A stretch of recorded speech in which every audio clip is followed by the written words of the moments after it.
தென்னிந்திய திரைப்படம் மற்றும் தொலைக்காட்சி தயாரிப்பாளர் சங்க தலைவர் ஜாக்வார் தங்கம் மீது அச்சங்கத்தின் துணைத் தலைவர்கள் மற்றும் செயலாளர்கள் காவல் ஆணையர் அலுவலகத்தில் புகார் அளித்துள்ளனர்.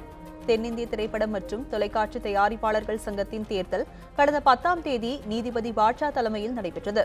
இதில் தலைவராக தேர்ந்தெடுக்கப்பட்ட ஜாக்வார் தங்கம் தங்கள் அறைகளை பூட்டி வைத்து செயல்பட விடாமல் மிரட்டுவதாகவும் அவர் மீது நடவடிக்கை எடுக்க வேண்டும் எனவும் துணைத் தலைவர்கள் மற்றும் செயலாளர்கள் காவல் ஆணையர் அலுவலகத்தில் புகார் அளித்துள்ளனர்.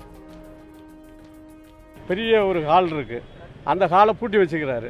பூட்டி வச்சுக்கிட்டு இப்போ அங்கே பணி செயலாளர்கள் தான் அங்கே வேலை செய்யணும். அன்றாட வேலைகளை 2 செயலாளர் 3 செயலாளர் இருக்காங்க, அவங்க தான் வேலை செய்யணும்.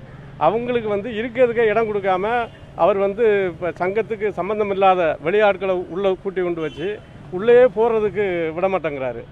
இல்லாமல் பொய் புகார்கள் டி நகர் காவல் நிலையத்தில் பொய் புகார்கள் கொடுக்குறாரு. நாங்கள் எந்த பழைய என்ன நடந்தது எல்லாம் விட்டுருங்க, ஒழுங்காக எல்லாம் நடத்த விடுங்க, அவங்களுக்கு எல்லாம் வேலை கொடுங்கன்னு எவ்வளோ சொல்லி பார்த்தாலும் பழையபடி அவர் கேட்கவே மாட்டேங்கிறாரு.